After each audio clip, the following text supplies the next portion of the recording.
And that's exactly it, is taking that time to really figure out what you're interested in and then deciding, is this a hobby? Is this worth pursuing as a career? Or was this just a fun 6 months that I've decided I really don't like doing this? And that's an important thing to learn too, is what we like doing versus what we really don't want to do. Knowing our non-negotiables in life is huge. Welcome to episode 19 of the FoodGrads Podcast, the podcast where we explore careers in the food, beverage, and hospitality industries. I'm your host, Veronica Hislop, a molecular science graduate student and career partner with FoodGrads. On this week's podcast, I interviewed Michelle Lang, food scientist and soon-to-be graduate of Niagara College's Culinary Innovation and Food Science Product Development Program, not to mention a serial innovator who has run a few of her own businesses. In this episode, Michelle and I caught up with each other and talked about her career journey. We spent some time focused on her experience at Niagara College, both as a student and teaching assistant during the pandemic. How being a TA is a really rewarding experience. How COVID has really changed the understandings of food safety, where we talk about the Swiss cheese model, which is a pretty cool model, Michelle's past projects, and her hobby farm. Overall, I really enjoyed speaking with Michelle. She just has this rich sense of wisdom about life, and you might not be able to tell, but I was speechless at quite a few points in this conversation because so much of what she said really rang true to me, and I didn't quite know how to respond because she said it so perfectly. Anyways, keep an eye out for Michelle because I can't wait to see where her projects are going and where they're going to take her. I hope you enjoyed this conversation as much as I did, so let's get into it.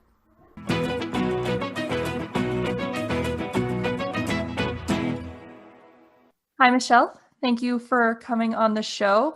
It's hard to believe that you are like the last FoodGrads person I have seen since everything kind of went down. I remember seeing you at the Restaurant Canada show last year, and it's almost been a year since that date, and it's just crazy how time has flies. So it's nice to sit down and chat. So thanks for coming on the show. Thanks for having me, and it's really nice to get to chat with you too.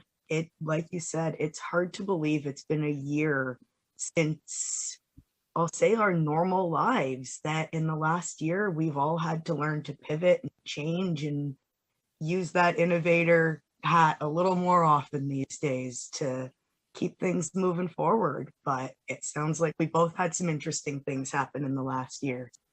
Yeah, it's been a crazy year, and I know that you've been navigating all of this as you've been going to Niagara College, and I want to know more about your story and your journey and how you got into, or even why you chose to go to Niagara College for the Culinary Innovation Program.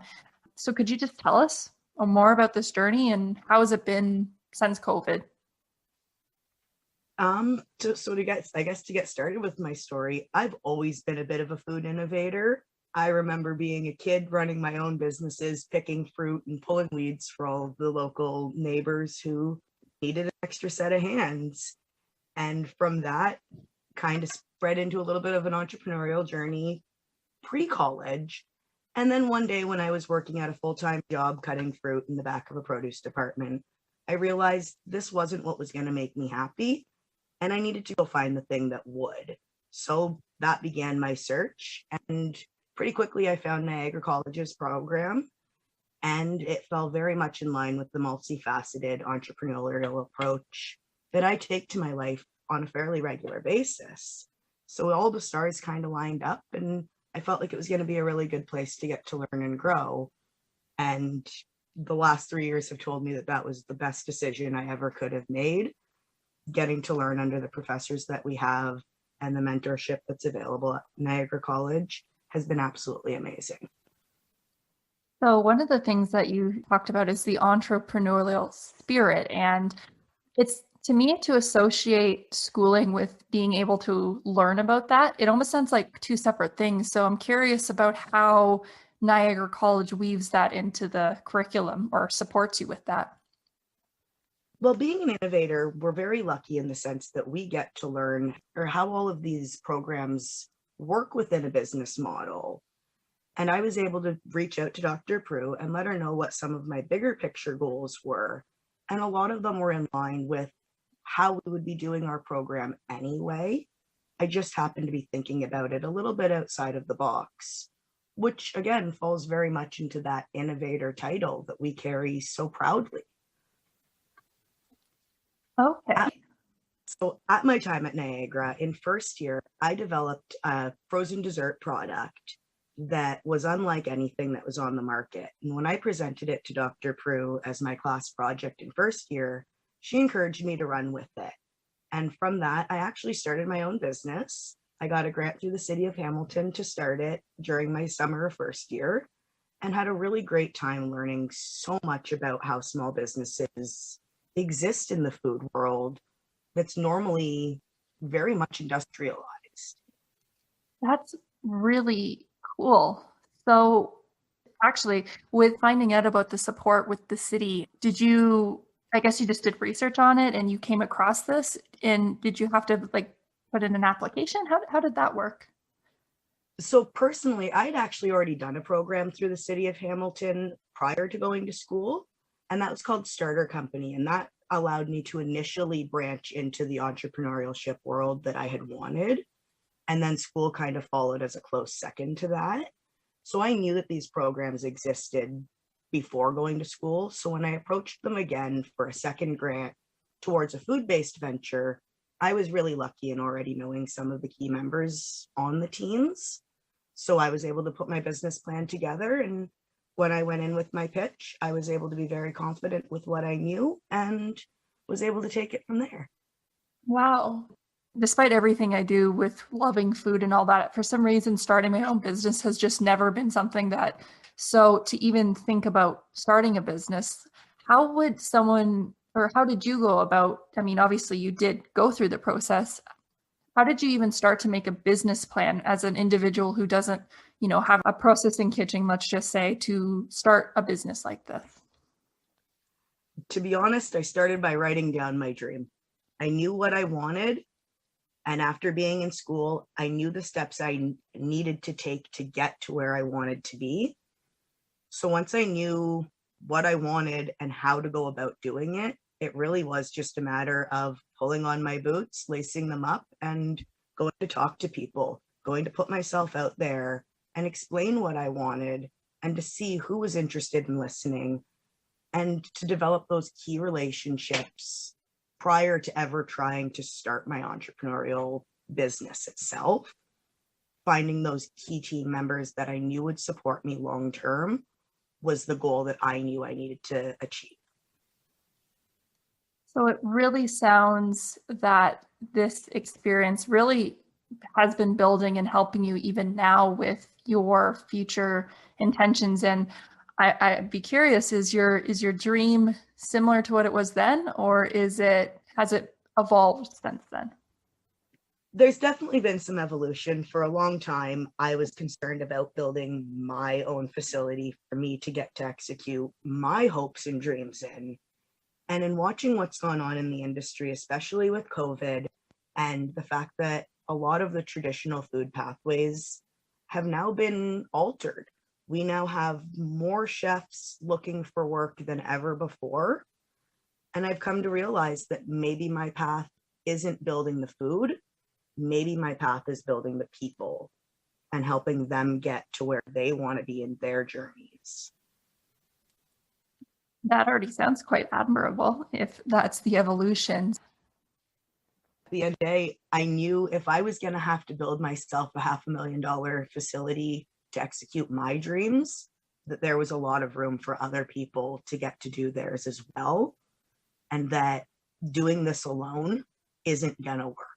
We've proven in the last year that trying to do something isolated makes things way harder on every aspect. So looking at a lot of the blue ocean strategies that we've been taught over the years, I see a really great opportunity to bring all of those talented people together and offer them the bits and pieces that they may need in their journey that I can offer them. There's no point in me reinventing the wheel. I'd rather just help fill in their spots.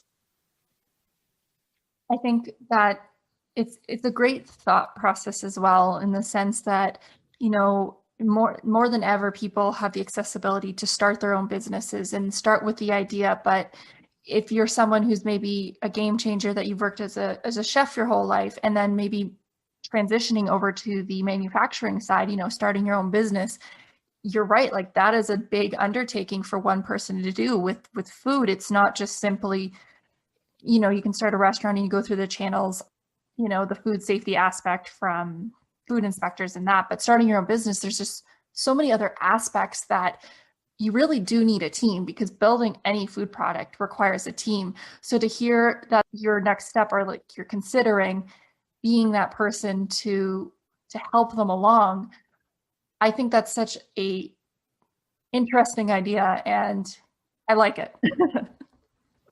I'm glad to hear that you like it. I mean, I see so many different opportunities with it. If I'm able to come up with this sort of facility, I see there being a lot of job opportunities for those master degree students who aren't quite ready to launch their own, but have so much valuable information that they can share and build their own goals while they're helping to build other people's, and utilize a lot of that key knowledge that unfortunately gets overlooked a lot of the time. Yes. I mean, I can attest from someone who's in a master's degree program about the knowledge is so academic in nature that sometimes you can lose sight about that application. So you like to say you're book smart, but having that industry thing, that is one of the losses that you take by pursuing post-secondary from like a graduate school level. So having a team that you could go to, and they bring you back to earth and see where you can apply what you've learned, that again is something that I think would be of real interest for a lot of students, because especially now, I'm curious what the job market will look like after this, at least in this space.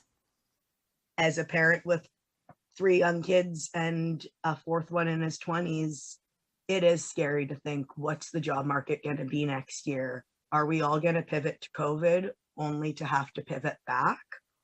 Or are we just going to say, this is the new normal?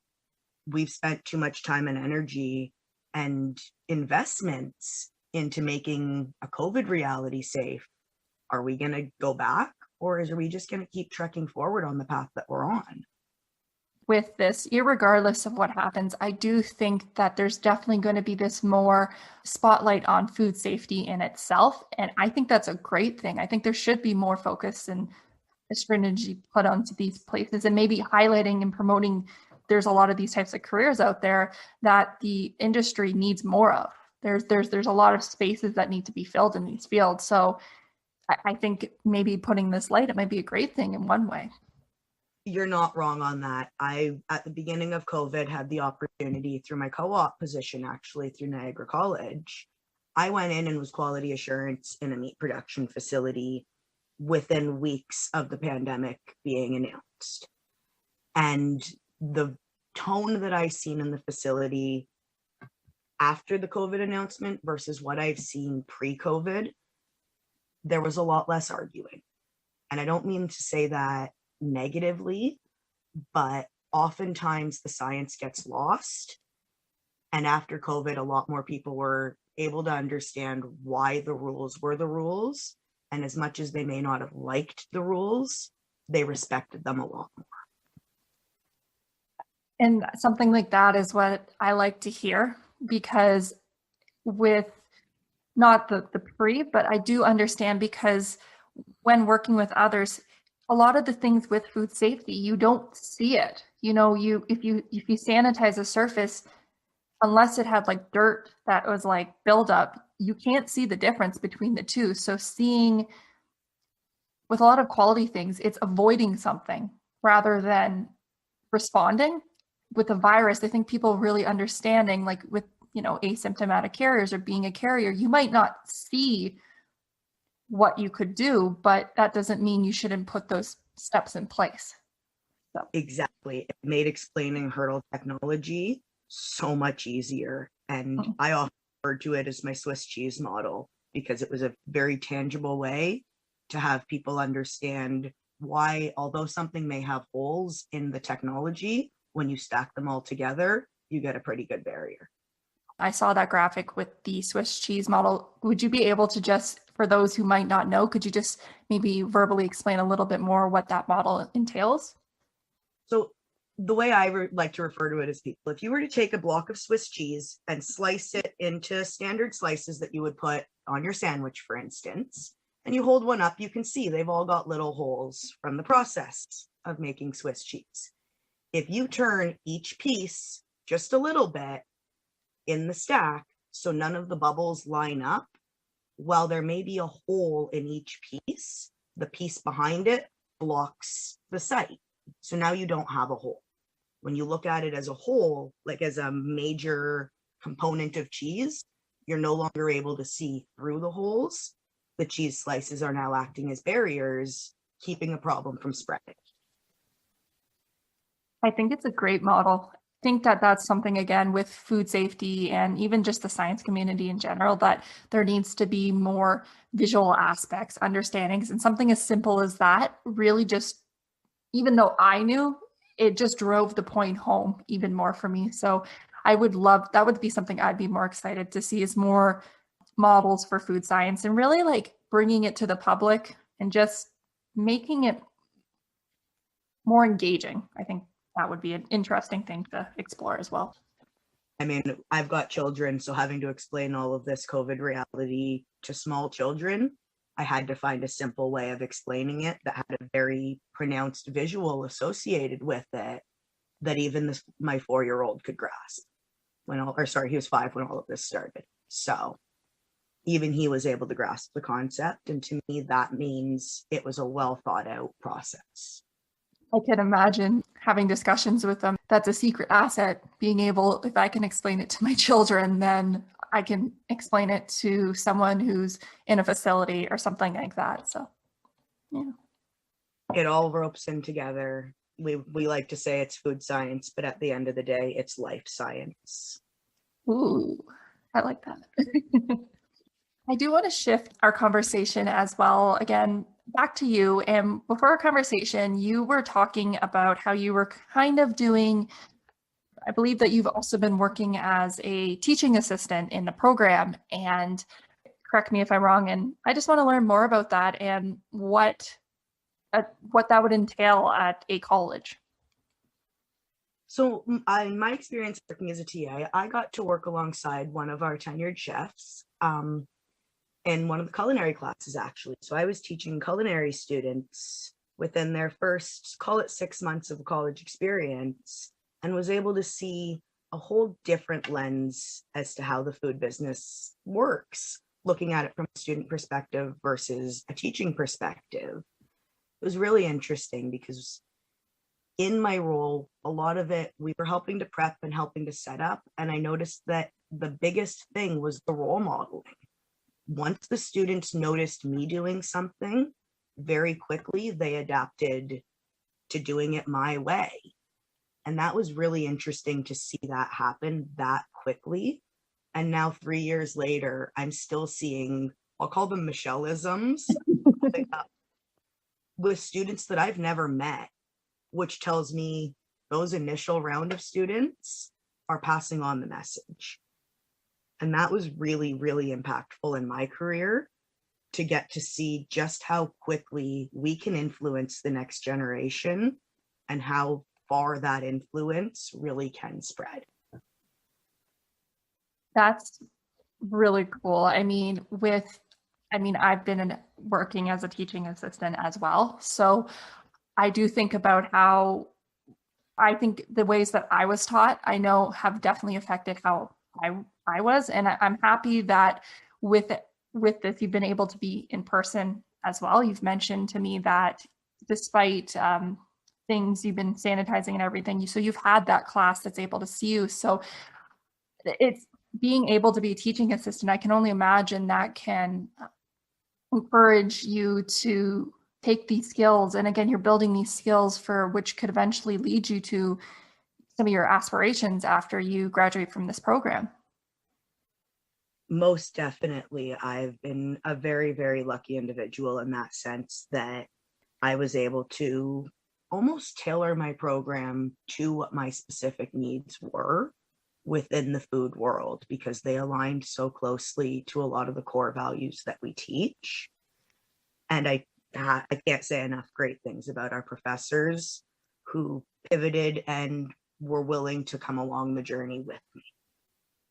And I can imagine that's in part why I know that you had nominated Dr. Amy Prue, one of your professors, for the Frontline Workers Heroes, I believe it was the term. So I think that can attest to how strongly you feel about how your professors have helped you pivot. They are definitely a great role model to get to keep chasing after. And as you said, I recommended Dr. Amy Prue for that, both for what she does within the college community and just how far her reach is outside of that academic circle as well. She really does live, breathe, and eat this industry every day, and I respect her so much for that. Her name reaches out so much, and to hear that she is really bringing that to the school right now, when I can imagine for her, even just following the industry news and keeping an ins to understand what is going on and already bringing it to the students, it's such a fortunate situation, because a lot of students are at home, frankly, and they're getting the virtual online situation, which to hear that Niagara College has still been incorporating the outside world into the program. So it's not like you're graduating and not knowing what the heck's happening outside, in a sense. It's not staying with that traditional, this is the same thing we're teaching as before, as it is after.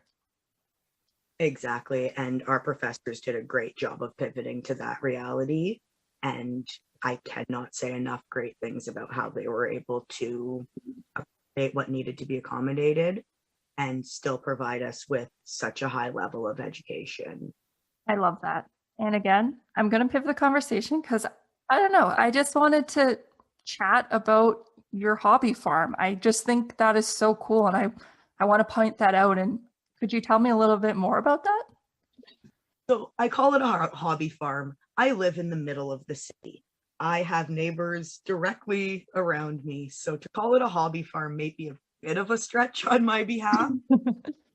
But for my relatively small city lot, I boast 2 fruit trees, a dozen berry bushes, gosh knows how many different seasonal plants that come up every year. And post-COVID, I adopted myself some chickens. Okay.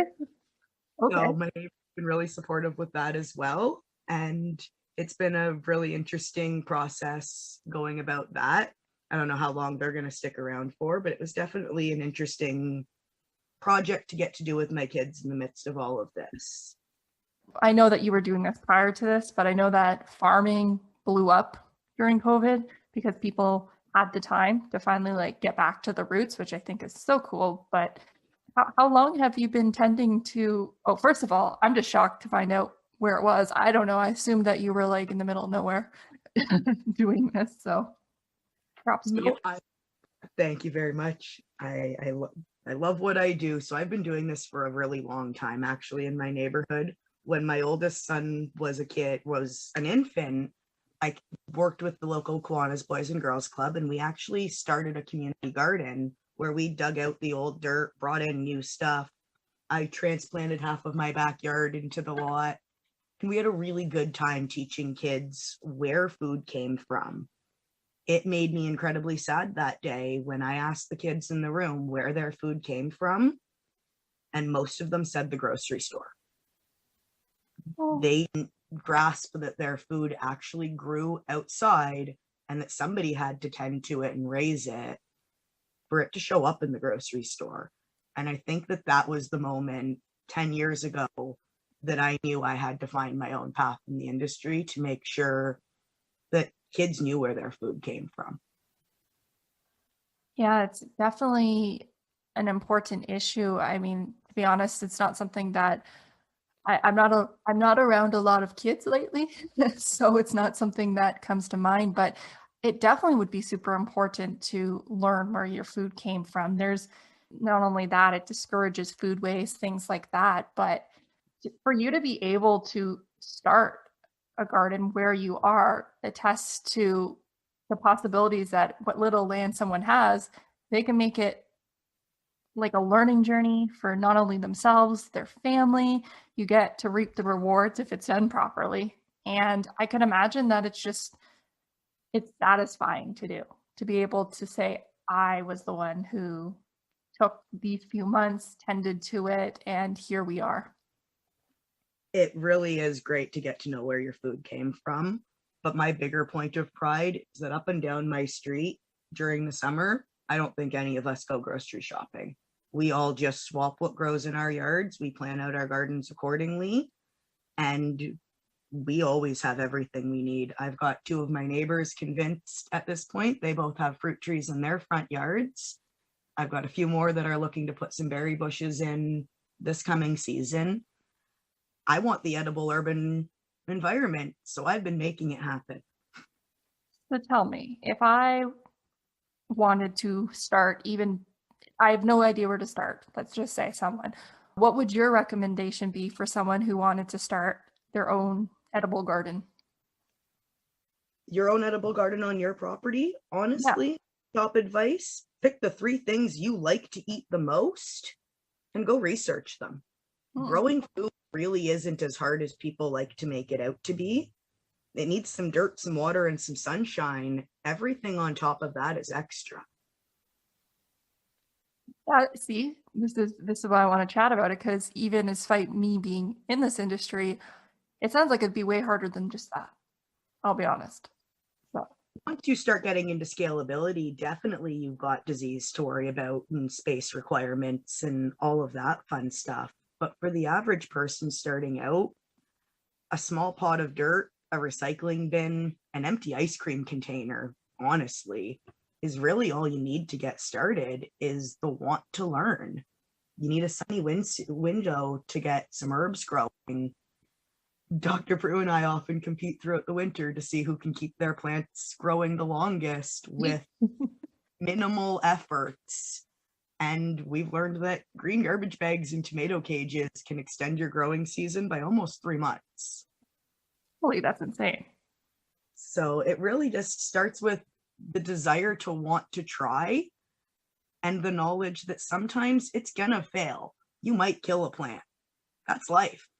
Just plant another one and try again. I like your attitude with things, because it's a matter of fact, but then at the same time, I mean, the worst that you lose is time with the one plant, and it's just a learning journey. And now you know, heck, I shouldn't just water my plants that often, or I don't water them enough, or there wasn't enough sun. Exactly. I mean, is it really time lost on that plant, or is it time gained learning a new hobby? Mm-hmm. Really is just about perspective, and COVID's helped me learn that a lot, that it really is about perspective and how you choose to look at a situation. I could imagine seeing with your neighbors and all that, being able to be somewhat self-sufficient, I bet, is another boost in confidence, that, or just a sense of security, because I know during the first few months, it was my first time, to be honest, experience in my life seeing an empty grocery shelf. I had never seen that. So it was very much an uncertainty that I just never had experienced in my life. So being able to grow something, I bet that helped just a little bit with that sense of feeling. It certainly did. It's interesting that you speak about the security aspect, because we heard a lot of folks say that the pandemic made a lot of uncertainties in their life clear. I was really, really lucky when all of this happened. It made me realize just how lucky and fortunate I really was, and how, despite the fact that grocery stores were empty, we were still eating the same as we did before. I was able to stretch out meals and help out neighbors who unfortunately weren't doing as confidently at that point in time. And that all of the life skills that I had hoped to learn, I had mastered at a point where it mattered. And that was really, really awesome, to not feel that insecurity, to know that I do have a good food store, that my knowledge of how to dehydrate and preserve food means that I have I had a shelf full of home canned foods long before COVID happened. So it was really nice to have that sense of security that I don't think would have come from anywhere else but the education that I have. Oh, Michelle, you are just the sense of wisdom. I that's the word that just comes to my mind. And being the past and the steps that you've taken in your journey so far. I mean, it just feels like, how do I put it? You have a sense of calmness to me that even though you're just figuring it out, at the same time, you have figured out so many things. And it just sounds that I think that moving forward with the steps, if you do pursue creating this business to essentially help other people, that you've seen so many different aspects of the food's journey, whether it be in quality, is it, growing from the agricultural standpoint, whether it's learning from the actual knowledge being in college school. You have this perspective that I think would really benefit a lot of people. Well, thank you for that. I really appreciate that. And I do hope that I can reach out and help a lot of the industry. I know not everybody has the same experiences in life that I do, and I'm really grateful for the opportunities I've had. And I think that would be a good place to ask as well. Why is the food industry a great place to work? There are so many awesome people along the way. To be honest, I love working with food, but it's not always the actual food that makes me excited. It's meeting the farmer. It's meeting the food tech that figured out the problem for their company. It's seeing how excited people get when a little bit of science goes a long way and you've taught somebody that a little bit of flour and water, they can make bread. And all of that wraps into the food industry. And there's never a dull moment. That's for sure. Personally, I think the food industry is a great place to work because if you want to learn, there's always something to learn. If you want to stay as a master at something, you are able to reach that level of mastery and be proud of what you do. And at the end of the day, who doesn't want to work somewhere that affects their day-to-day life? I love walking in a grocery store and saying, I know who made that. I know the guy behind that product. My friend made this on their co-op, and I know they made it because of the lot number on it. And that to me is a lot of fun. Oh, totally. I agree. Even now, the places that I last work, I look at the lot codes and I go, I wonder if that person's still on that line doing that thing. So, oh, I love it. That whole hidden world that's right in front of us, I think is so cool that most of the world doesn't understand what that little lot code means. But once you're in the know, you know who made it, when it was made, where it was made, all by 8 to 10 numbers in most cases. And it's kind of cool being the secret ninja. Totally. And that touches on another thing with food, is because there's such a good network of people, because every single person has to eat. So every single person has some kind of perspective at food. And I feel like it's something that you can talk to anyone about, whether it's just hearing about someone's, maybe it's their diet, and like maybe they can teach you a little bit more about this food item, or just even a person who's been making home cooked meals for forever using this one ingredient, and they know how to, cook it up in so many different ways that there's always a person that you can talk to and learn and grow, no matter where they are, even if they're not even in the food industry. It's just something so tangible that I love about it. You're absolutely right. I would go on to add that food is its own language. At the college, we have a lot of international students who English is their second language. And the fact that we can have entire conversations without ever speaking a single word, just based on the food that we're making for each other, is absolutely amazing. One of my best friends, and honestly, a very, very talented product developer that I've gotten to work alongside the last 3 years, speaks Vietnamese. And for the first year, we worked opposite each other, but we didn't always understand what each other was saying. And now 3 years later, we're the best team in the world. We don't have to talk to know what each other is saying. And that bond that comes over food is absolutely amazing. I love that. I never thought of it as a language, but it really is. I mean, you can show how much you care for someone just by giving food, and it's being able to have that experience with you as well with your partner. I think you can attest to truly how much of it is a language. It really is. I mean, it's honestly probably one of my favorite things that I've gotten to do in college is get to watch everybody else develop. And honestly, watching my colleague last term, we struggled with COVID. I was in a different city with an hour commute to and from college, and she just picked everything up and ran with it. And I was so proud to see her come from student in year one to one of the best pitches I've ever seen, and she nailed it. She did so well. We were all so incredibly proud of her. I love that. And it makes me think about, seeing the growth with other people and I've really been loving what I've been hearing through this conversation. So I'd like to ask directly if you could give any advice to students thinking about a career in food, or even just advice in general. I'll leave it up to you. What advice would you give? Advice in general would be to learn to stand up for yourself.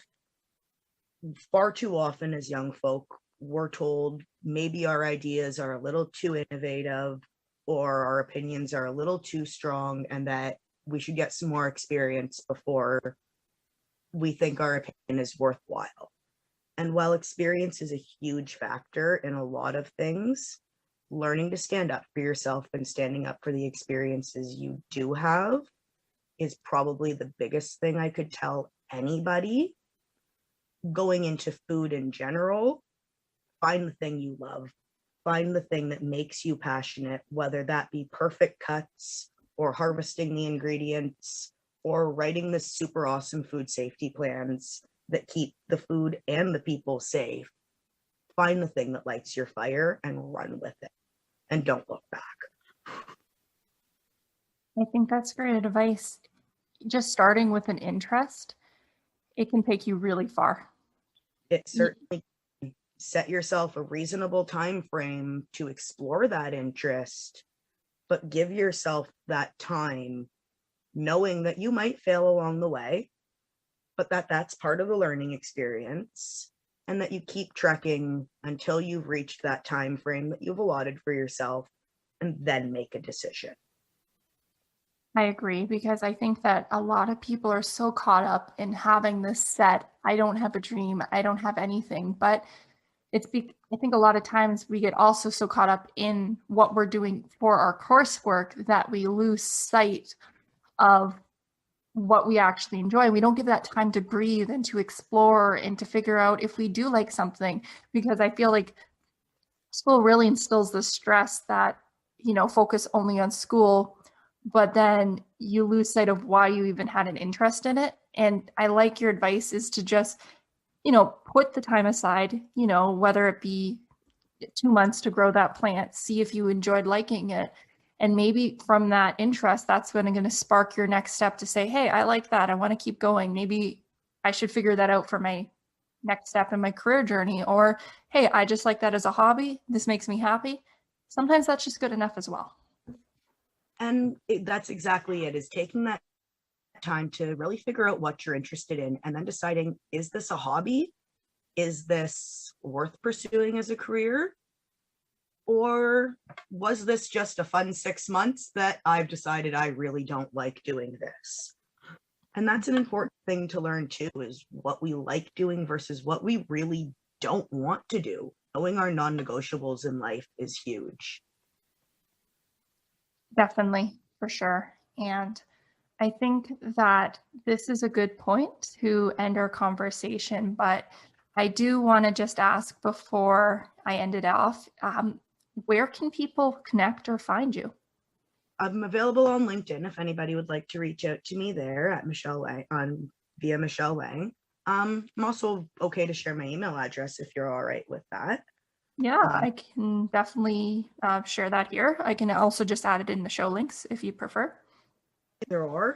Taking one actually out of Dr. Prue's books, your friendly food scientist at gmail.com. Oh, geez, that's an awesome email.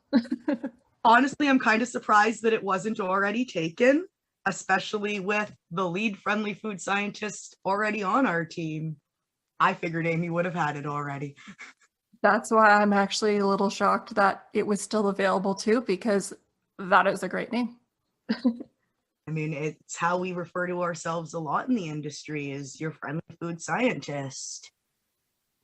We want to be part of your team. We don't want to be the guys that people think, oh, you're just here for the rules. We want to be your friend, like having fun with food too. Exactly. I think a lot of people, I think pretty much most people go into the industry because they just think food is fun, and it just bridges into this blossoming career of so many career choices. And that's just it. You can never be bored in food. If you think you've come to an end of one learning journey, just go pick up something different and see what you can do with that. There is a never-ending stream of things to explore. And that's for sure. And I'm going to end our conversation here. Thank you so much, Michelle, for coming on the show. This was a great conversation. I just feel like I said already before, that you have so much wisdom, and I really hope that everyone listening here picks up some of that as well, because it really does sound like through your journey, you've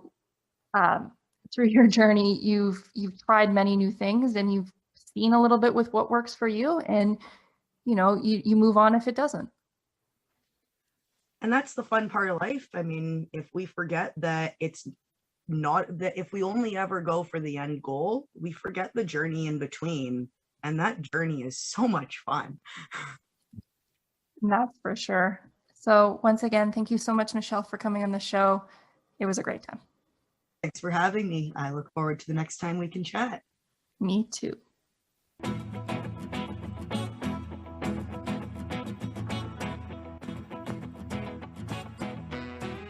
That was episode 19 of the FoodGrads Podcast. All the notes to this podcast can be found on the FoodGrads website by clicking the podcast tab on the homepage. There, you can find the notes to any past or future episodes. If you enjoyed this episode, then let us know, or better yet, share it with your network. This helps us get the word out there about how great the food industry is and get more people excited about it. If you have any ideas for guests or jobs you want to explore on the podcast, then make sure to reach out to us on our emails or any of those social media platforms. Anyways, that's it for this week's podcast. Thank you so much for listening. I'll see you next week.